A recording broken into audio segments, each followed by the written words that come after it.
Saúdo-vos todos com a paz do Senhor. Eu convido com todo carinho que a igreja se coloque de pé em reverência ao Senhor. E quem trouxe a palavra de Deus, abre no Evangelho segundo São Lucas, capítulo 15, uma mensagem bem conhecida, que fala a respeito da parábola do pai, do filho pródigo. Vamos ler somente o versículo 11 e 12. E diz assim: certo homem tinha 2 filhos. O mais moço deles disse ao pai: Pai, dá-me a parte dos bens que me cabe. E ele lhes repartiu os haveres. Amém? Vamos orar. Pai nosso grandioso Deus e Pai amado, louvado seja o teu santo nome nesta noite mais uma vez. Te damos honra e glória mais uma vez. Obrigado por mais uma noite que estamos reunidos na tua presença. Abençoa cada criança, jovem, pré-adolescente que aqui se encontra, Senhor. Estaremos orando para que os demais possam chegar neste lugar e assim estarmos juntos, exaltando ao teu santo nome. Converte, salva mais jovens, Senhor Deus, que estão pelo mundo afora, vivendo uma ilusão terrena e passageira. Apesar que todos nós estávamos lá fora no mundo, mas que nós viemos, Senhor Deus, sempre mais chegar perto de Ti, através da Tua palavra, da Tua oração. Eu te peço ânimo, gozo para ler, para orar, para estar na Tua casa. E assim também eu te peço essa juventude, porque eles são futuros ministros, futuros homens e mulheres de Deus, que vão fazer a diferença nesse ministério. Tudo isso te peço, te agradeço, em nome do Pai, do Filho e do Espírito Santo. Amém? Quem diz amém? Tomem seus assentos, amém? E deixa a palavra do Senhor aberta. Essa mensagem é uma mensagem bem conhecida que fala a respeito de 2 filhos. E a gente vai observar a diferença dos filhos. E aqui fala que existia um homem que ele era um dono de fazenda, ele era um homem muito rico, era um homem que tinha tudo, não lhe faltava nada. A Bíblia não fala sobre a mãe deles, mas ele tinha 2 filhos, como todo mundo já sabe, o mais velho e o mais novo.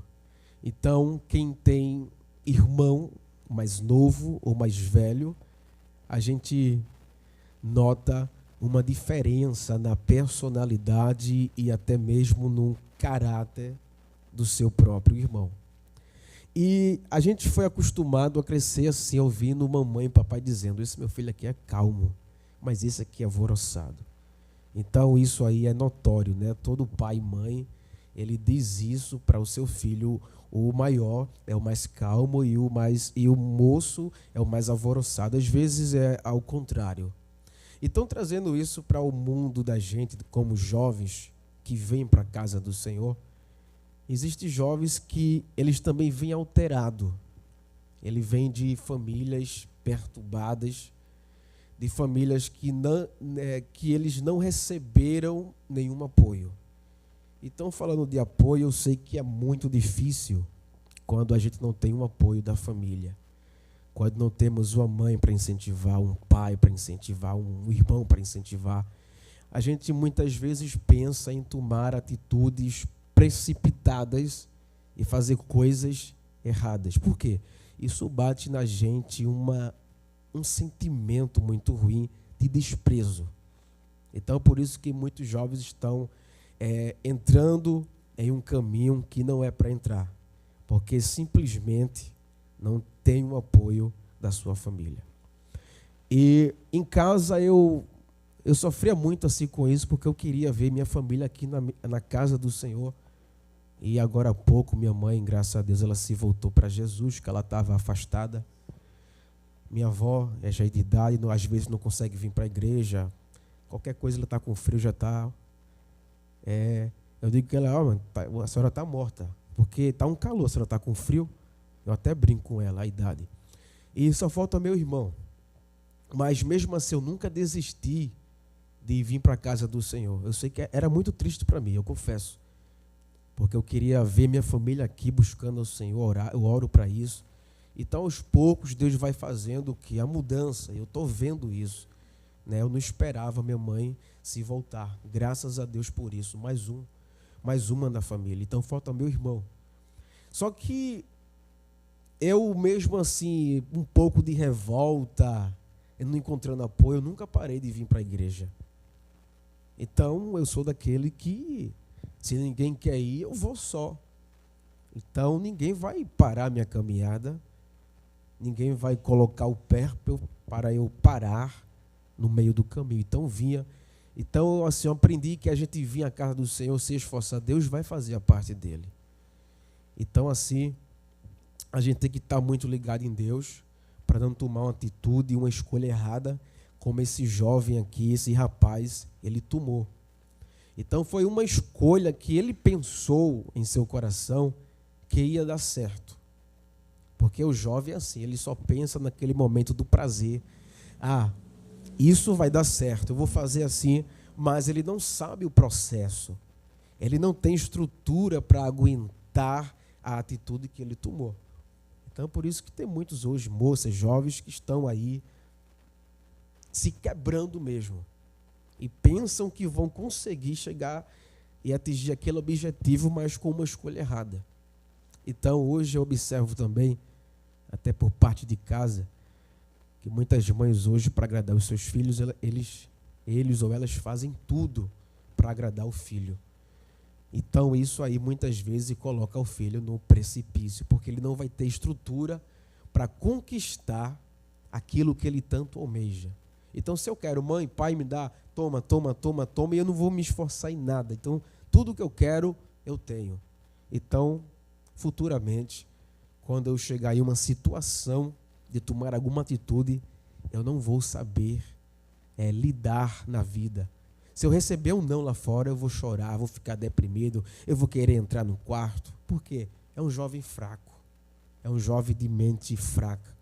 Então a gente vai aprendendo, eu estou passando isso porque eu já aprendi muito já com isso. O irmão falou aqui um versículo que o versículo fala que temos que respeitar os mais velhos. Por quê? Porque eles têm uma certa experiência mais do que a gente. Então, se ele passou, ele sabe a experiência, ele passa para a gente hoje. Só que a gente é teimoso, eu sou teimoso, você é teimosa, você é teimoso e não quer saber do conselho dos mais velhos. Por isso que a gente muitas vezes é tomado como um jovem chato. Esse rapaz é contra isso, mas não é contra, porque eu já passei por isso. Ou até mesmo você já passou alguma experiência, está ajudando teu colega, ele não quer ajuda e você até critica ele. Vê ele como um jovem ridículo, muitas vezes, mas não é.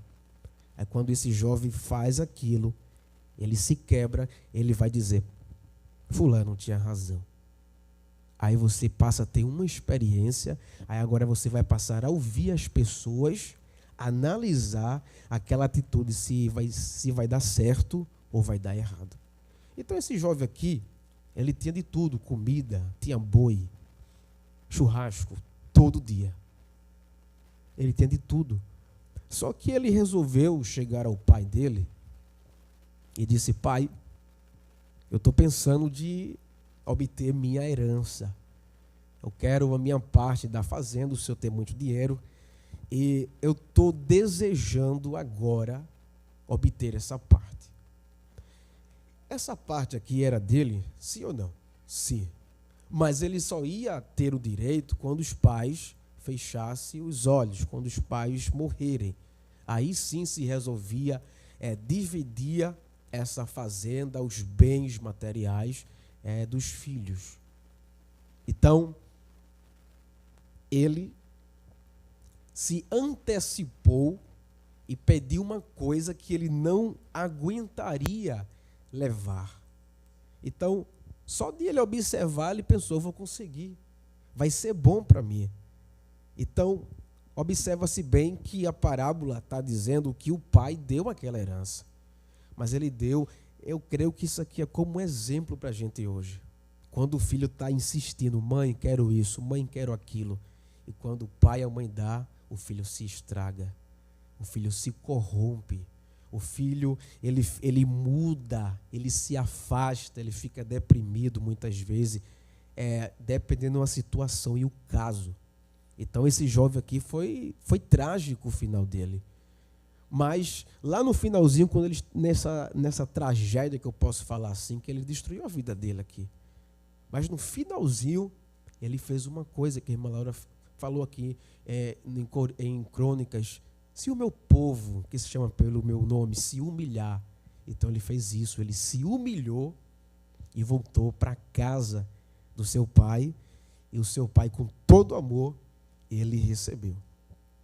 Aí, a gente vê essa parábola como um exemplo, e o pai foi dar essa herança antes do tempo, que não era para dar. Mas só que tudo que a gente recebe fora, antes do tempo, eu e você vai sofrer uma consequência. Eu quero isso, mas faça no tempo certo. Eu quero chegar ali, mas faça isso dentro do tempo certo. Irmão, como saber o tempo certo? É só você orar, que o Espírito Santo de Deus, ele vai te encaminhar para fazer as coisas corretas, e você não vai errar nisso aí. Eu quero escolher algo, mas no tempo certo. Analisa, olha, será que vai dar para a minha vida? Será que eu vou conseguir suportar? Será que eu vou ter meios para manter-se? Analisa primeiro, para que depois as pessoas digam, olha, ele começou, mas não pôde chegar até o final, então vão zombar de você e vão dizer, cadê o teu Deus agora? Então, isso é muito sério. Só que esse pai, a Bíblia não diz que ele questionou alguma coisa, a Bíblia não diz que ele pelo menos nem conversou com seu filho, mas filho, não pode agora. Simplesmente ele pega aquela herança e dá parte para quem? Para o filho mais velho ou para o mais novo? Para os novos. Então hoje eu observo que os filhos mais novos hoje são os mais que dão trabalho em casa. Mamãe sempre dizia que eu era o mais calmo na frente dela. E na escola, a mamãe dizia, esse aqui é o mais calmo, esse aqui não me dá trabalho, mas esse aqui pequeno, o meu irmão é pequeno, o apelido dele, dá mais trabalho. Aí, e eu vendo essa cena, por não ter maturidade, era para eu ter a maturidade, eu sempre tenho esse sentimento comigo, mamãe gosta mais dele do que eu. Ele perturba, eu não perturbo. Quando ele pede alguma coisa, ela dá, a mim não dá. Então ficava com esse sentimento de ciúme ali, que ela gostava mais dele do que de mim. Então aconteceu isso aqui, esse irmão aqui mais velho, no final, ele observou e foi questionar o seu pai. Mas pai, o senhor fez tudo por ele, o senhor nunca fez por mim, eu vou chegar lá ainda. E eu ficava vendo assim, mamãe gostava mais do meu irmão, ele perturbava, fazia tudo. E parece que eu era um filho que não era visto por ela. Mas eu fui crescendo, fui tendo amadurecimento e fui percebendo que a preocupação era com os que aperreava mais. Então era ele, então era o mais calmo. Mas também eu gostava quando ela chegava para alguém e dizia, ela falava coisas boas de mim, eu gostava disso. Porque ela que é mãe, ela conhece o filho, a personalidade de um, a personalidade de outro, ela conhece o que é mais calmo, o que é mais alvoroçado. E esse filho aqui, o mais novo, ele decidiu, deu alguma coisa aqui na cabeça dele que mexeu. Ele disse, não, quero minha herança e pronto. E o pai dele organizou e disse, toma meu filho, tua herança está aqui. Aí a Bíblia diz que ele não deu muitos dias não, ele vai arruma as malas dele, porque acontece isso.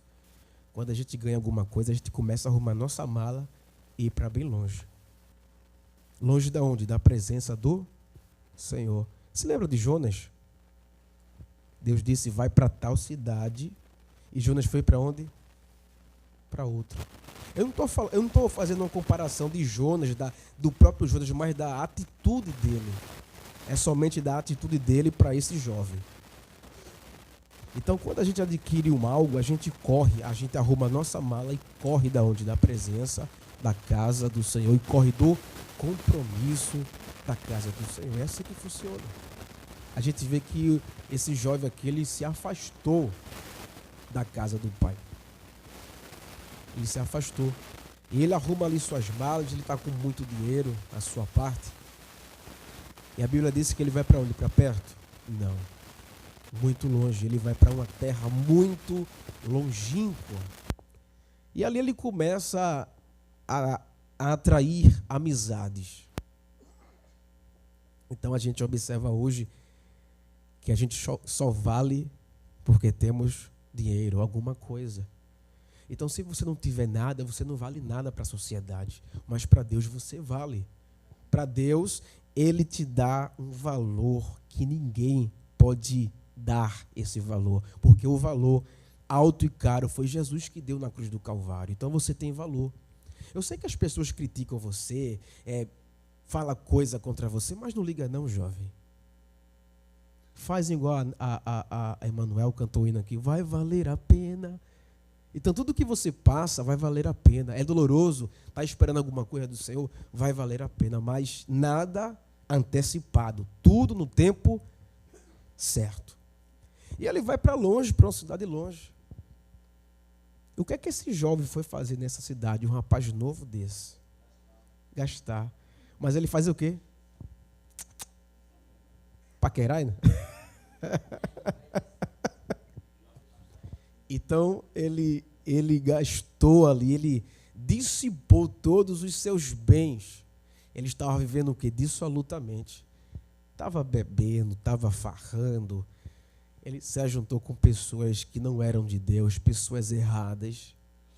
E quando ele tinha dinheiro, enquanto ele tinha condição, as pessoas estavam ao seu redor. Amigo é aquele quando você não tem nada, ele está lá do teu lado, junto de você. Não é verdade? É assim que funciona. Então, se eu não for seu amigo, se eu não estou sendo seu amigo, que Deus me ajude a ser teu amigo. Que a gente está aqui um para ajudar ao outro, que cada um de nós temos uma certa dificuldade na vida. E estava naquela farra, naquela alegria. Então a gente observa que ele estava vivendo uma vida de farsa, uma vida ilusória. Né? Quantas vezes eu queria ir para um show, eu achava aquilo sensacional. Mas depois que eu olho para trás, eu disse, eu era só mais um besta, pulando ali o tempo todo. Tá vendo, eu não estou gordinho? Se eu fosse para um show hoje, eu voltava magro. Sério mesmo, não estou brincando. Se você malhar um dia intensamente, você perde a sua barriga no mesmo dia. E eu ficava 3, 4 horas pulando. E era um tal de um rock que acho que ficava lá no meio. E quando eu voltava para casa, eu voltava com a barriga enxutinha. Tanquinho não, irmão. Já me passaram vergonha, mas foi até engraçado. Um rapaz disse, e aí, gordo? Porque meu apelido sempre foi gordo, que me chamaram. E aí, gordo? Aí o outro disse, a professora disse, David é gordo? Eu disse, não, David não é gordo não. Aí ele disse, não, ele é só sarado. Aí a sala todinha começou a sorrir de mim. Mas foi até bom. Então, veja bem, que esse rapaz aqui, quanto ele tinha dinheiro, ele estava com aquelas amizades, ele tinha as suas boizinhas também, né? Não sei no linguajar de lá. Porque o jovem é assim, quanto mais tem garotas perto dele, ele se acha. Ele fica, poxa, eu sou demais. Mas não sabe ele que elas querem o dinheiro dele. Então isso é uma cilada, jovem. Cuidado. Escolha certa, correta. Então ele era assim, tinha os jovens tudo curtindo com ele, bebendo, gastando dinheiro, estava numa maior alegria. Dormia, se acordava, aquela mesma coisa. Mas o dinheiro, ele acaba. O valor que a gente adquire aqui, ele acaba um dia. Então aquele valor que esse jovem não conseguiu prosperar, fazer crescer, multiplicar, ele vai se acabar. Então tudo que vem da nossa mão para a gente é para a gente multiplicar, é para a gente fazer crescer. Aí sim isso é bom, que você vai produzir, ajudar o próximo, vai ser um benefício para você mesmo, um bem para você mesmo. Mas esse jovem aqui, ele não pensou nisso. Ele pensou somente em gastar. Então hoje a gente observa que tem muitas pessoas hoje que só pensam em gastar, gastar. Quem sabe o pai não ensinou, quem sabe a mãe não ensinou, quem sabe a mãe faz a mesma coisa e isso passa para o seu filho e a sua filha. Então ele vai crescendo só querendo gastar. E hoje eu fico assim olhando a capacidade dos pais de dizer: filha, arrume um cara que tenha muito dinheiro. Como é que eu vou arrumar uma pessoa pelo dinheiro que ele é, pelo dinheiro que ele tem? Eu não posso fazer isso. Então já começa numa escolha errada. Não é que você vai escolher a pessoa ruim, pior, não. Você vai escolher o bom. Mas quando você observa nesse intuito de ter dinheiro, e ter muito dinheiro, com juízo e tal, a gente já começa errado. E esse jovem gastou muito. Mas um dia essa fortuna dele acabou. E a gente jovem tem essa ilusão que tudo que a gente está gastando, a gente pensa que não vai acabar um dia, mas vai. A fonte se acaba um dia. Mas por que a gente tem esse sentimento de gastar? Sabe por quê? É porque você não lutou para ter aquilo. Por isso que você gasta à toa. Mãe, eu quero isso. A mãe dá, mas não sabe quanto a mãe está sofrendo, lavando roupa, sendo humilhada em casa de família. Os filhos gritando com ela. Vocês não passam isso. Mãe, quero isso. Pai, quero isso. Tome, meu filho, tome. E a mãe, como tem um coração bom, ela diz: tudo que eu queria ter e não tenho, eu faço pelo meu filho. Mas daí vem o princípio: será que o filho está sendo um filho que mereça ganhar isso?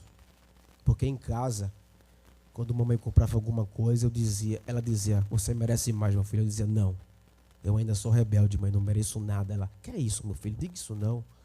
Eu sempre reconheci isso. Porque a gente sabe quando é um filho bom. Não é que a gente vive perturbando, fazendo essas coisas, não, mas assim um filho que fala um pouco ignorante essas coisas, desobedece aqui e ali. Eu sempre reconheci isso. Mas a mãe sempre tem esse coração bom de dar as coisas para o seu filho. O que eu não tive, filho, eu vou dar para vocês. E quando a mamãe falava assim: se eu puder, eu dou mais. Pronto, isso partiu o coração da gente. Eu não sei do meu irmão, mas de mim, eu já ficava por dentro: poxa, mamãe trabalha muito, se esforça. Tem filho hoje que vem extorquir mãe e pai. Pai, eu quero tanto, eu quero comprar a roupa do ano, sapato do ano. Eu nunca fiz isso. Tem jovens que têm um sapato caro, roupa cara, e a mãe se esforça e dá. A única coisa que eu dizia, a mamãe dizia: mamãe, me dá R$100 só 100. Eu compro a roupa de ano. Mas eu tinha um pouco de vergonha, eu confesso. Eu comprava minha roupa na feira. Uma bermudinha de R$30, 25, uma camisa da Surf. E depois ia para a rua com um pouco de vergonha, receoso. Eu via os meninos usando roupa de marca, eu não podia usar. Mas eu sempre agora agradeço a Deus que eu nunca fui um filho que coloquei a faca no pescoço de mamãe. Mãe, compre isso, eu quero não. Porque eu sabia a condição dela. Eu sabia que ela lutava, chegava cansada em casa e de uma hora para outra, eu como filho vou dizer: mãe, eu quero isso. Não pode. E tem filho que dá show, viu? Quando a mãe não compra, ele diz: eu vou quebrar tudo aqui em casa. Tem filho que é assim. Então esse rapaz aqui, ele achou uma facilidade. O negócio dele era o quê? Gastar. Quem gasta mais hoje é a mulher. A menina disse que não ali, ó. Ei, mano, o bolso, não, mano. Se reparando aí. A moça hoje gasta mais, consome mais do que o homem, isso é verdade. Mas é da natureza da mulher, mas sendo homem ou mulher, jovem, moça, tem que ter consciência das coisas. Esse rapaz aqui não tinha consciência de nada, ele queria só gastar. Eu não sei quem foi que ele viu lá fora gastando e pensou que estava dando certo, mas não estava. Porque tem muito jovem hoje invejando as outras pessoas. A gente inveja fulano, mas será que fulano vive bem mesmo? Ah, fulano tem tudo, mãe, fulano tem isso, tem aquilo, gasta, o pai compra, a mãe compra. Mas vai ver a vida dele, será que ele vive feliz mesmo? Será que ele é um jovem que tem um coração cheio de Deus mesmo? Ou ele está vivendo de ilusão? Cuidado, viva a sua vida. Não fique imitando as outras pessoas. Imita as pessoas de caráter. tenham prazer de ser melhor, tenham prazer de fazer as coisas boas para o Senhor. E esse dinheiro acabou. E quando o dinheiro acabou, parece que é uma coisa que puxa a outra. Na Bíblia tem um versículo dizendo assim, né? Um abismo puxa o outro abismo. E quando esse dinheiro acabou, o que foi que aconteceu? O país começou a entrar em crise. Então o país estava no aperto. Disseram que o Brasil estava em crise, não foi? Eu não sei se isso é verdade, porque eu não passei essa crise. Então desconheço essa crise. Né? Não, o Brasil está em crise, eu não sei se... Para mim não existiu crise de nada. Para o cristão não tem crise não, irmão. Deus cuida da gente.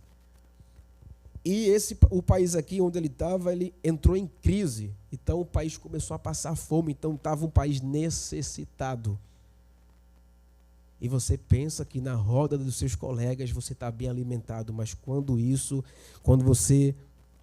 tua renda acaba, o teu valor que você adquiriu fora do tempo acaba, você vai viver cansado, com fome, desprezado. Porque a Bíblia diz que aonde ele estava, ninguém dava nada por ele. Sabe aquele jovem que só vive apanhando dos colegas, mas ele sempre está lá com eles. Os jovens que falam palavrões, aquela roda, fala de um, fala de outro, mas você sempre está junto com eles. E não quer deixar eles por nada. Eu também vivi assim. Mas quando eu abri meus olhos, eu me afastei. Não é que eu não fale, eu falo com eles, aperto a mão, converso. Mas se a conversa mudar, fulano, já vou. Fica na paz aí, tchau. E o país começou a passar fome. E esse rapaz se ajuntou com quem? Com um cidadão daquela cidade. E ele queria comer, somente comer. Ele queria um pedaço de pão para se alimentar, mas não tinha nada. Então, quando você está na necessidade, você tem que se humilhar para ganhar alguma coisa. Você tem que pedir um favor, uma ajuda para alguém te ajudar. E a Bíblia diz que ninguém dava nada por ele. Então, aquele cidadão fez por bem. Aquele cidadão ali tinha porcos. E ele disse, olha, fica aqui nesse campo guardando os meus porcos, para ver se ele ganhava algum alimento. Porque ele só queria comer. Então, eu trago isso para a gente hoje, jovem. Quando a gente está necessitado de alguma coisa, tudo que vem para a nossa mão é lucro para a gente. Mas não é para a gente viver nessa vida. Deus não quer essa vida triste, sofredora para você, não. Quando você tem um vazio dentro do teu coração, você tenta buscar felicidade a todo custo, a todo canto, para ver se você se alegra, mas não tem como se alegrar, só na presença do Senhor.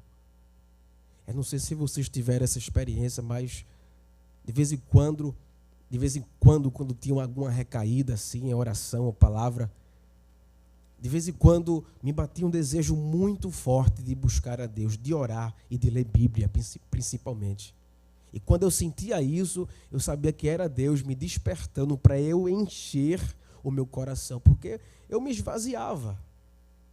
Mesmo a gente jovem que diz que é crente, cristão, a gente se esvazia. Mas como, irmão? Com os prazeres do mundo. A gente se sente longe de Deus, não é verdade? Se sente.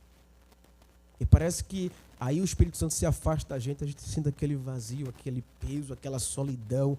Parece que a gente está tão distante do Senhor.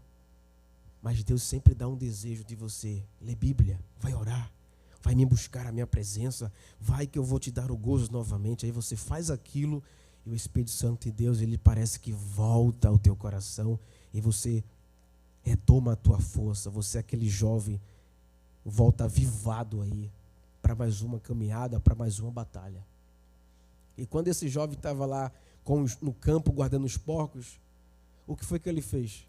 Ele queria comer. A Bíblia diz que ele estava desejando comer o quê? O alimento que os porcos estavam comendo. Então observa hoje para a gente a situação da juventude comendo, desculpa a expressão, porcaria por aí por fora. Tudo que o povo dá, os jovens estão comendo, estão aceitando. Mas tudo isso por conta de uma escolha errada. Tudo isso por mergulhar em uma ilusão, pensando que ia dar-se bem na vida, mas se enganou. E muitas vezes a gente pede coisas do nosso pai, e o pai, sabendo que não vai dar certo, disse: filho, não vai dar certo, mas eu quero, mas vai dar certo. Então tome. E o pai da gente diz assim, depois diga que eu não avisei. E quando o filho quebra, ele vai dizer: o que foi que eu disse a você? Então aquilo vai servir de lição, de experiência para aquele filho. E ele desejava comer o que os porcos estavam comendo, porque ninguém lhe dava nada. Mas só que chegou um tempo aqui, quando ele estava guardando os porcos, a Bíblia diz que ele caiu em si, ele entrou em sua sã consciência, ele começou a refletir. Por isso que a gente hoje está orando, buscando a Deus, para Deus mandar jovens, Deus libertar jovens. Mas tudo isso é um processo, leva um tempo para que os jovens que estão lá fora no mundo, eles caiam em si e pensem: eu quero aceitar a Jesus, eu quero voltar para a casa do Pai. Muitos jovens que estão afastados, eles vão cair em sua consciência e vão perceber que onde eles estão é um lugar de ilusão. E quando menos se espera, que aos poucos Deus vai trazendo de um por um para a sua casa. Porque aqui Deus, o Espírito Santo, Jesus, está sempre de braços abertos para receber todos. Então, ele desejou comer o que os porcos comiam, porque ninguém lhe dava nada. E ele cai agora em si. E ele começa a refletir o seu passado. Ele disse: quantos trabalhadores do meu pai têm pão com fartura, mas eu onde eu estou? Eu estou aqui morrendo de fome, ninguém me dá nada, eu estou padecendo, eu estou com fome, eu preciso comer, mas na minha casa tem alimento, na minha casa tem tudo. Na minha casa as pessoas vivem bem, meu pai, os trabalhadores vivem bem, mas eu onde estou, a minha situação? Então a gente observa que tem muitos jovens saindo na casa do Senhor Jesus, e aqui tem tudo para ele, não falta nada. Tem o Pai, o Filho, o Espírito Santo. Não tem motivo para você sair da casa do Senhor. Não tem desculpa para você sair e deixar o Senhor Jesus. Não tem desculpa. Não porque ali não tem muita menina para namorar. Para disso, jovem, aqui tem tudo. Deixa dessas coisas, isso aí é só ilusão, é coisas que colocam na tua cabeça. Você vai casar, vai inovar um dia, mas calma. Tem Deus, é melhor do que tudo isso. Você tem Deus, você enche o teu vazio e tudo se completa na tua vida. As demais coisas, depois Deus acrescenta, é só questão de tempo. Quem sabe você não recebeu ainda aquele negócio porque você não está maduro ainda. Porque Deus sabe que você precisa crescer muito ainda. Porque se Ele te der, você vai se dar mal. Você não vai conseguir suportar aquilo que Ele vai te dar. Então, por isso que fica mais um pouquinho aí, jovem, sentado. Que aquilo que Deus está preparando, Ele vai te dar mais um tempo certo. Para que você não venha fazer como esse filho aqui fez e se deu muito mal na vida. E ele disse: eu vou voltar para a casa do pai. E ele já estava maquinando, ele já estava pensando o que ele iria falar para o seu pai. Ele pensando: quando chegar na casa do meu pai, eu vou dizer: pai, pequei contra o céu e perante ti, eu já não sou digno de ser chamado teu filho, mas trata-me como um dos teus trabalhadores. Então todo jovem que sai da casa do pai, da casa de Deus, ele se sente um rapaz que não tem valor, porque ele se rebaixou ao nível de dizer: eu não sou digno de ser chamado teu filho. Parece que ele se sente uma pessoa indigna de ser chamado de filho. Ele disse: trata-me como um dos teus trabalhadores, porque o que eu fiz, pai, foi errado. Eu mereço ser como um dos teus trabalhadores. Eu não quero que o Senhor me chame nem de filho, mas me aceite. E quando ele pensou isso, ele estava maltrapilho, sujo, fedido.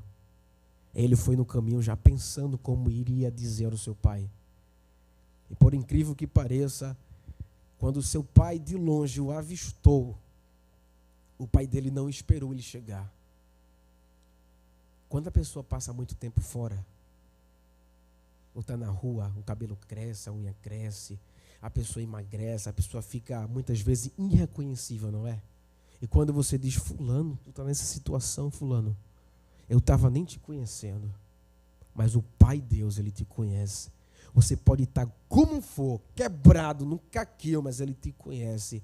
Ele nem vai esperar você chegar até ali, mas Ele vai ao teu encontro e te abraça e coloca nos seus braços. Ele vai cuidar de você, tratar da sua vida e da sua alma. E quando ele estava pensando, ele estava visitando a sua casa, o seu pai o viu de longe, nem deu tempo dele chegar na porta de casa, o pai se compadeceu dele. Assim o Espírito Santo se compadece da gente, vai ao nosso encontro e dá aquele abraço que a gente precisa, aquele abraço na alma, que só o Espírito Santo ele sabe dar na nossa vida, porque a gente precisa. E ele pegou o seu filho, deu aquele abraço e depois o beijou. Ele disse, pai, eu pequei contra o céu e perante o Senhor, já não sou digno de ser chamado teu filho. Trata-me como um dos teus trabalhadores. O pai em silêncio ficou. Eu posso imaginar que o pai pensou, eu não sei, filho, tu és bem-vindo aqui novamente. Eu nunca se esqueci de você. Agora vamos entrar em festa, em clima de alegria, porque você voltou. Ele pega o seu filho, entra para sua casa novamente. Ele é recebido com muita alegria. E aquele pai disse, olha, para todo mundo aí, vem cá. Meu filho voltou. Coloca uma roupa nova, um anel no dedo, e mata o novilho, porque esse meu filho estava morto e reviveu, estava perdido e foi achado, e todos começaram a regozijar-se. Então, quando um jovem se voltar para Jesus, vai ser uma alegria no céu e aqui também. Então, a gente vai ficar orando por esse propósito. Não pare, você jovem é coluna. Tem pessoas que se espelham em você, então não pare. Se você fracassar, quem sabe alguém tem até uma esperança, te reparava tão bem e você diz, poxa, fulano saiu, eu não quero nem mais aceitar depois dessa. Então você é a coluna, não pare. Mesmo sofrendo, doendo, palavras contrárias, não pare, porque você é um exemplo de jovem aqui na terra. E Deus conta contigo, com todos vocês. E fizeram aquela festa, eles colocaram roupa nova, tomou banho, um anel, mataram o novilho e foi uma alegria. Mas depois quem foi que veio? O filho mais velho. Em vez dele se alegrar, não é? Ele ficou... Como é que pode? Aí ele estava chegando na sua casa e disse, o que é isso aí? Ah, foi o teu irmão que voltou. E o teu pai fez uma festa e matou um novilho, tá uma alegria só aí. E ele ficou irado, esse filho. O mais velho ficou irado. E ele foi lá e disse, pai, vem cá, por favor. Diga, filho. O senhor nunca matou um novilho para mim, para eu, para os meus amigos se alegrar. Eu nunca transgredi uma lei sua, eu sempre fui obediente ao Senhor. Mas o senhor nunca matou um novilho para mim? Para eu me alegrar? Aí aquele pai respondeu uma resposta tremenda para ele. Ele disse, filho, teu irmão estava morto e reviveu. Foi perdido e foi achado. Era necessário fazer uma festa para ele. Agora tu, filho, tu estás sempre comigo. O que é meu também é teu. Vocês jovens que estão aqui, reconheça que vocês têm tudo da parte do Senhor Jesus. E quando os demais de fora chegar, abrace-o, ajude-o, porque nós somos uma família em Cristo Jesus.